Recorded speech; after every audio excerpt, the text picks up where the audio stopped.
All right. Gaza War, day 238. No end in sight, regardless of what the president of the US would have you believe. I will be contrasting his speech with another speech that was given today by the Secretary General of Hezbollah, Hassan Nasrallah. But to spoil what I'm going to say, Biden's little proposal is not going to be bring about an end to the war. Not at all.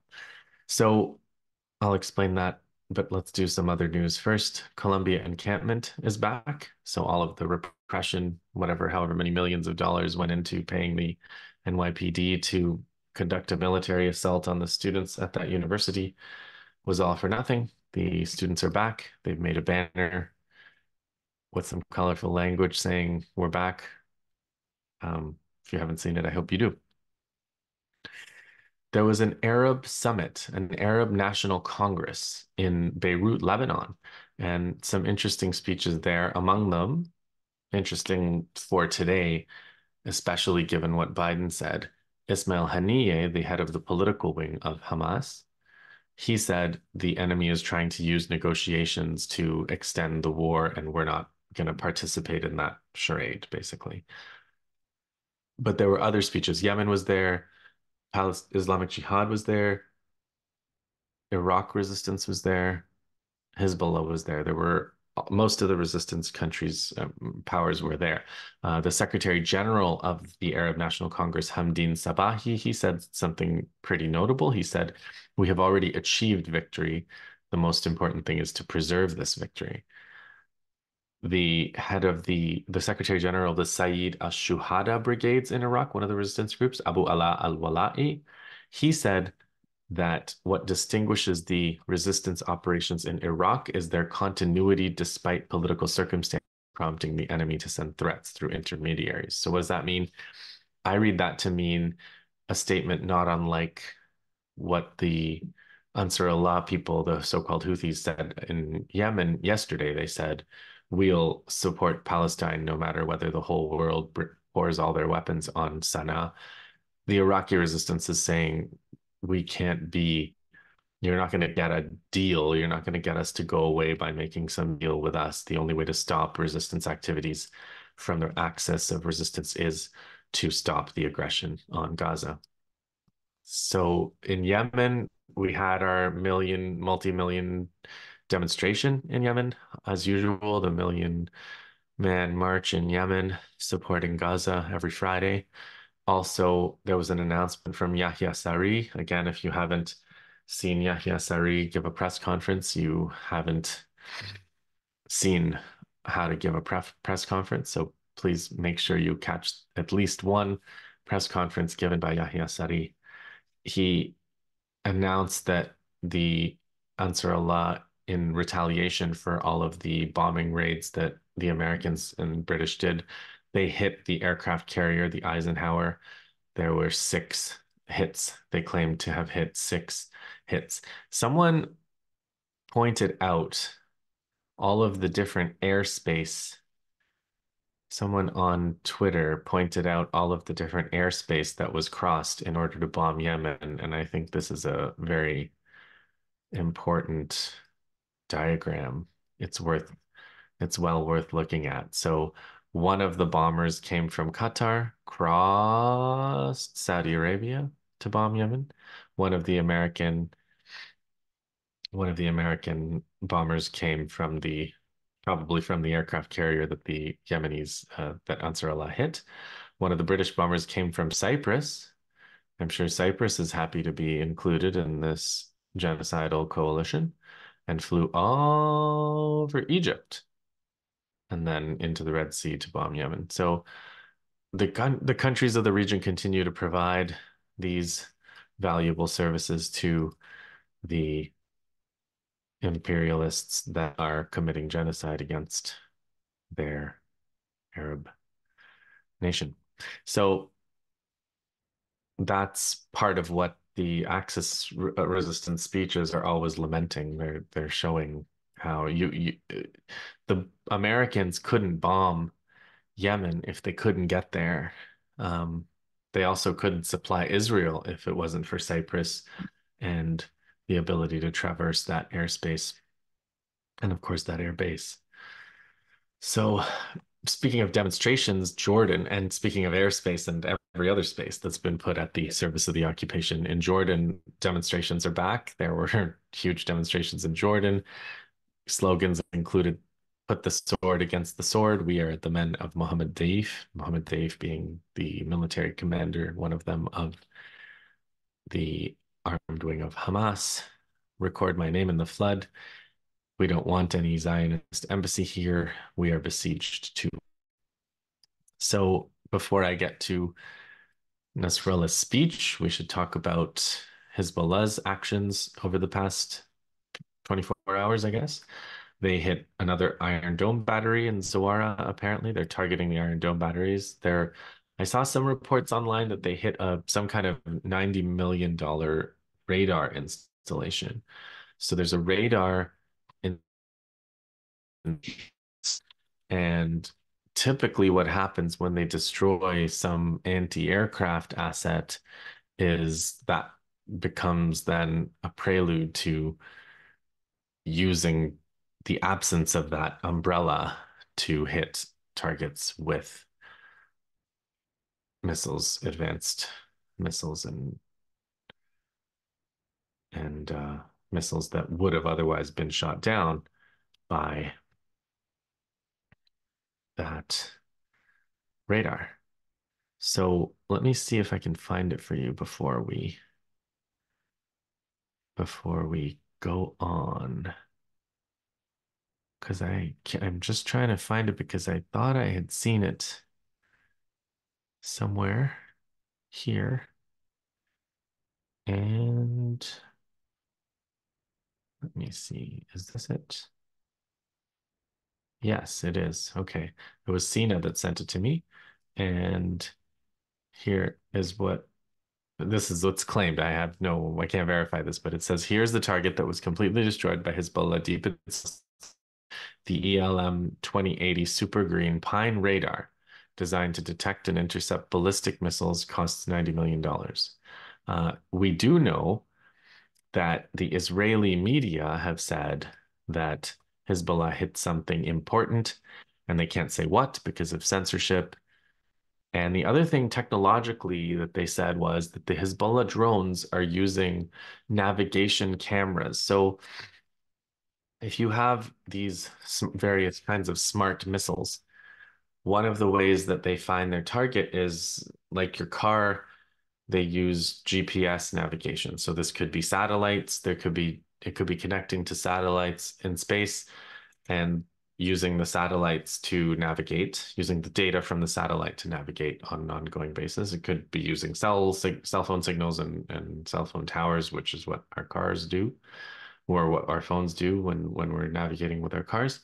But if you're not using there's another way that a missile can hit its target, which is kind of an AI. So it has a camera and it can figure out where it is based on the images that the camera is getting. So that is you can't. So in is um, part of Israeli anti-missile technology is to jam GPS signals and spoof them. And so Israelis will tell you that their phones tell them that they're somewhere else, so that the GPS of a missile system would be thrown off by this. But if they're using navigational cameras, that wouldn't work. So it's another technology that Hezbollah has, which I don't know, maybe Israel is surprised to find that Hezbollah has it. Moving to the West Bank, the Israelis are invading all over the West Bank again. They've invaded Jenin again. You remember there was the 46-hour attack on Jenin, then there was the 3-hour one, and they're back in Jenin as of now. There was fierce fighting in a place near in Jenin called Kfar Adan.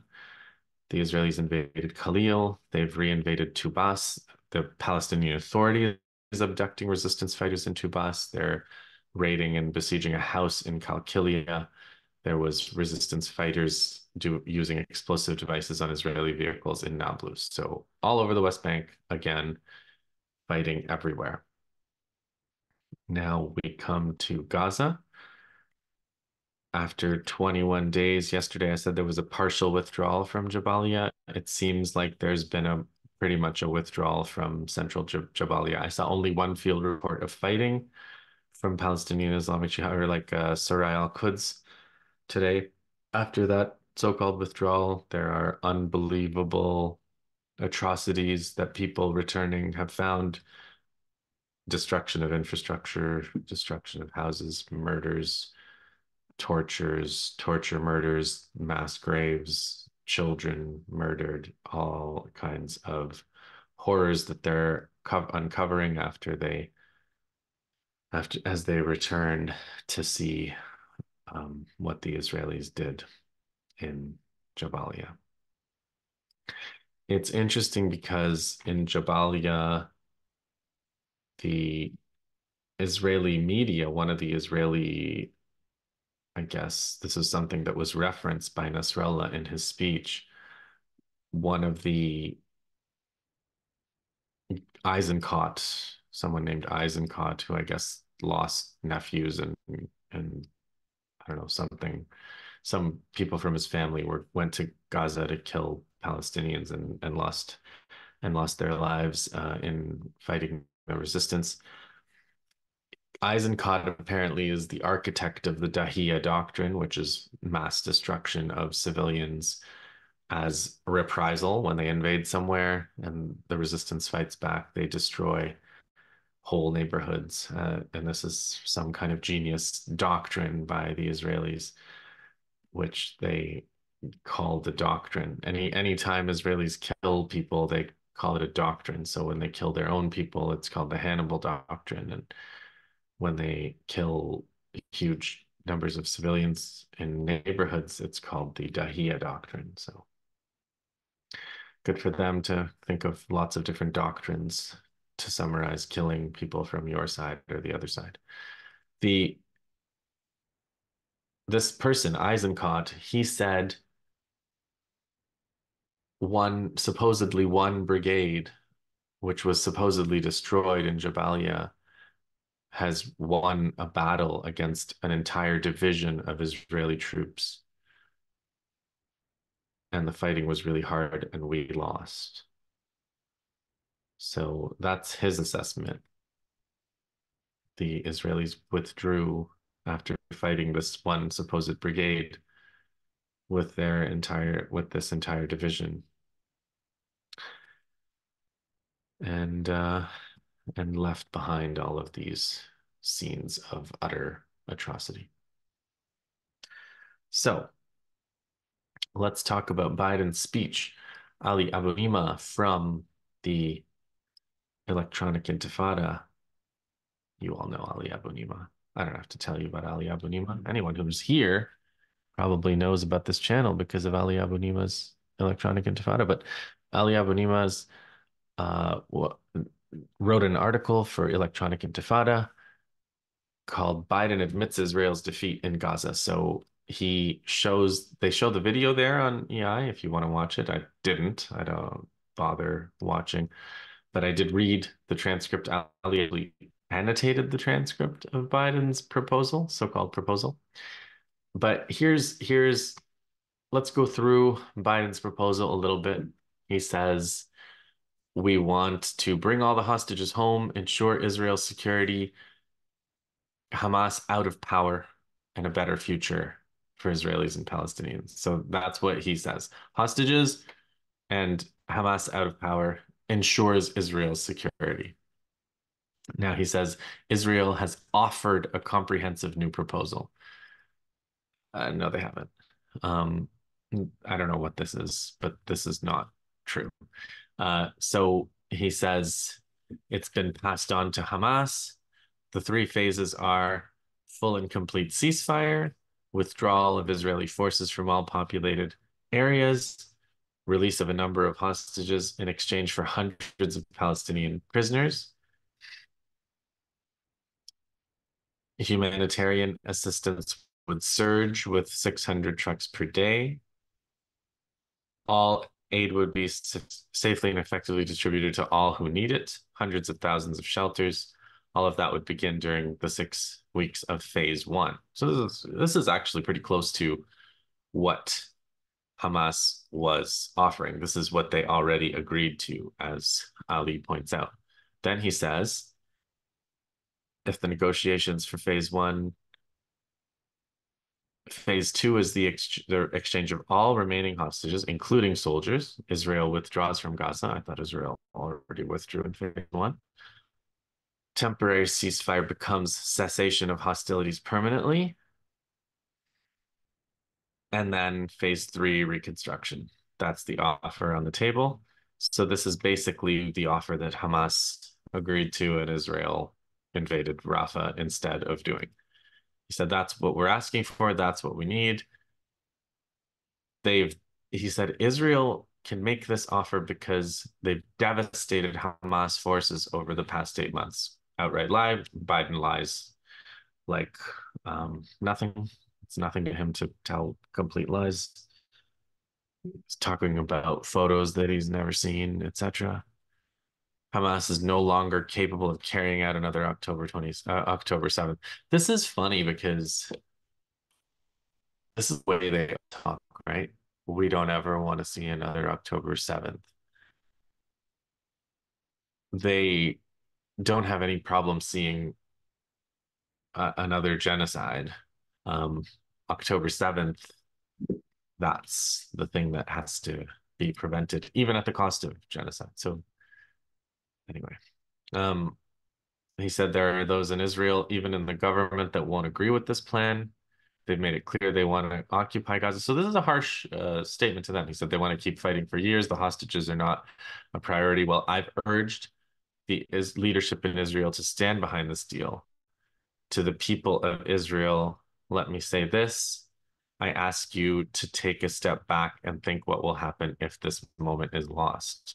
So that's probably the thing that he says that'll make the Israelis the most angry and will lead to what I'm pretty sure has already more or less come in one form. But what it won't lead to a ceasefire is what it won't lead to.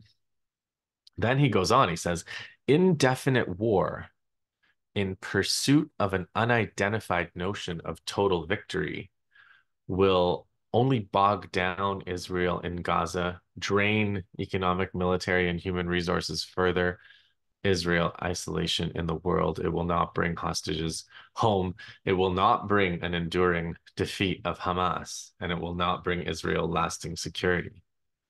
And then he says, if we get a deal here, we can get calm on the border with Lebanon. We'll forge a diplomatic resolution so that Israelis can return to their homes safely. So he's basically saying what the resistance said, you need a deal if you want calm. Again, Ali points out exactly this. As I'm reacting, as I'm reading Ali's saying the same things that are coming in my mind as I'm reading it. So then he kind of offers normalization with Saudi Arabia. I don't know why normalization with Saudi Arabia is such a golden key.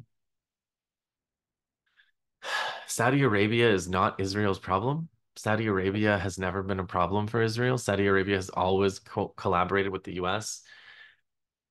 Having peace with Saudi Arabia is not going to change anything for Israel. Israel has never had a war with Saudi Arabia. Saudi Arabia has never been a problem of any kind, military, political, economic, and yet they're constantly talking about how Saudi Arabia normalization with Saudi Arabia is going to change everything.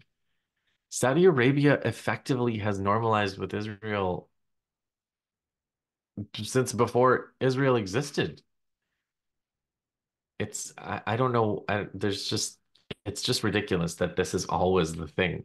The like getting Egypt neutralized through the Camp David Accords, that was a big deal.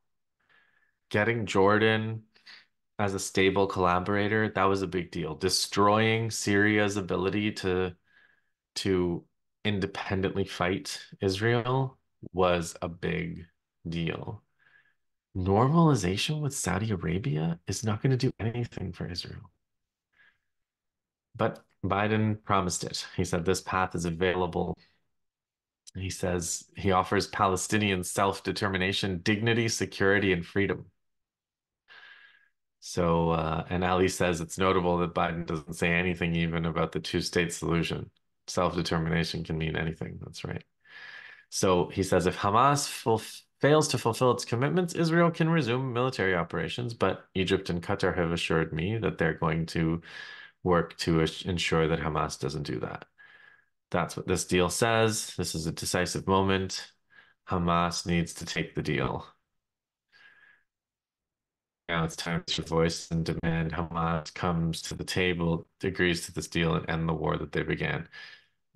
That again, Hamas has been basically taking this deal since the beginning of the war, and Israel has been refusing this deal, and Israel is going to refuse this deal again.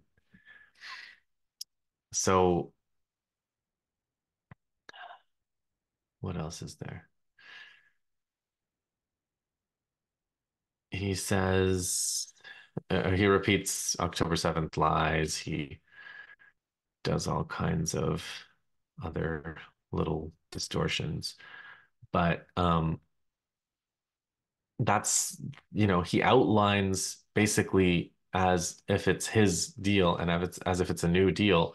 He outlines um, the deal that Hamas agreed to that the Israelis rejected, and he does it in a big public speech. So I can only conclude that this is some kind of frustration where he's trying to put public pressure on the Israelis. But all the Israelis are going to do is say, shut up and send us weapons.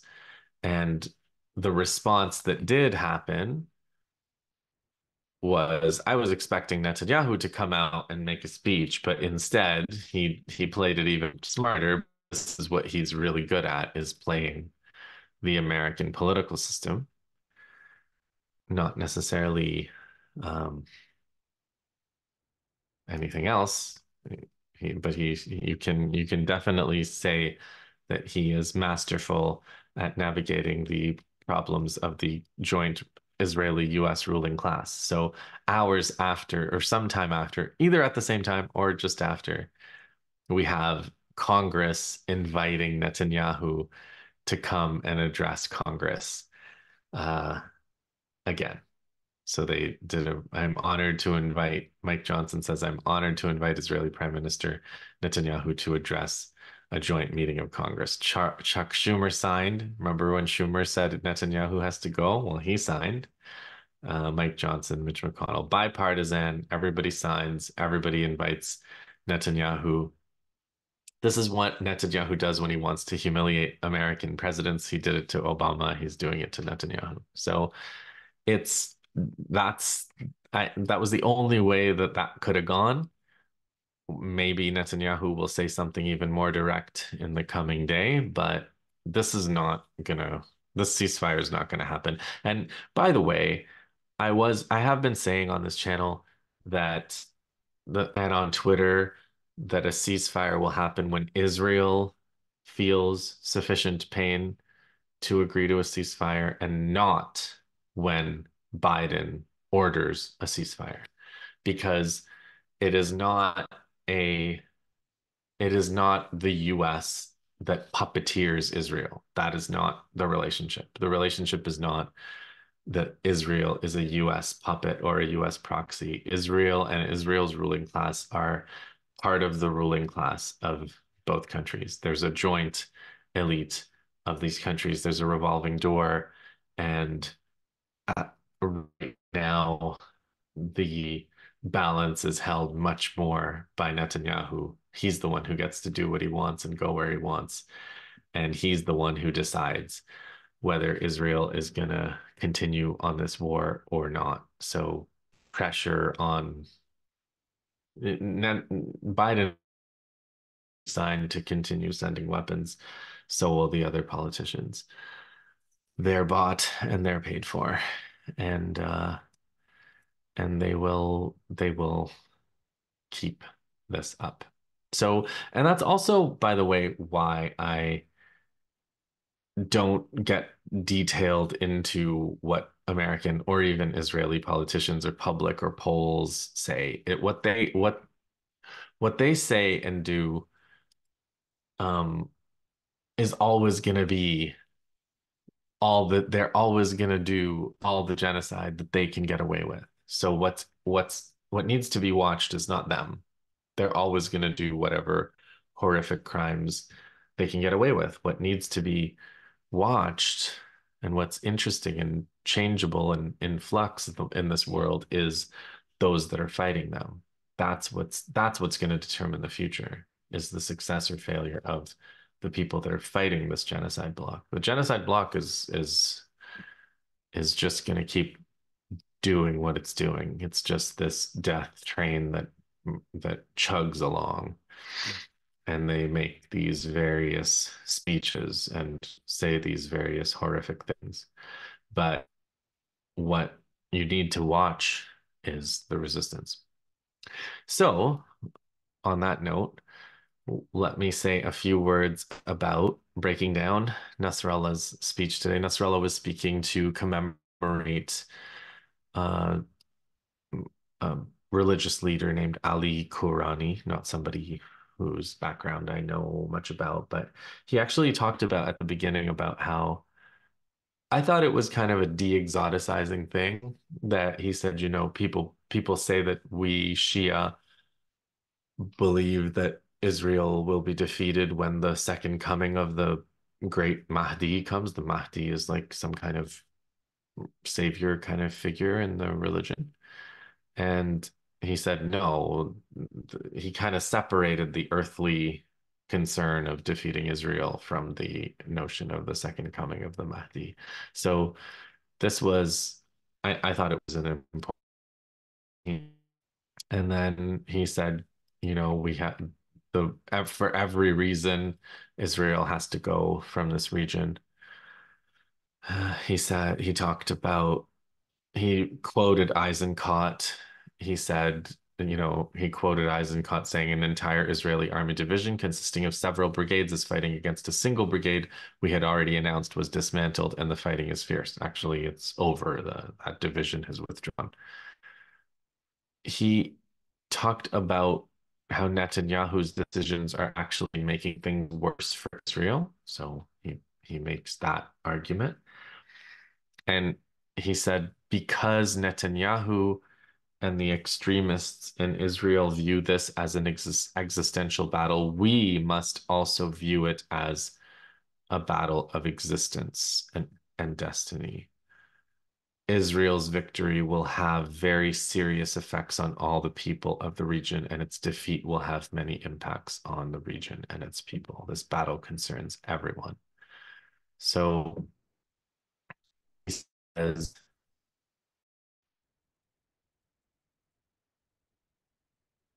I guess the other thing that he really tries to do is he's trying to make the case to the Lebanese people listening that there's no way to separate the interests of Lebanon and Palestine in defeating Israel.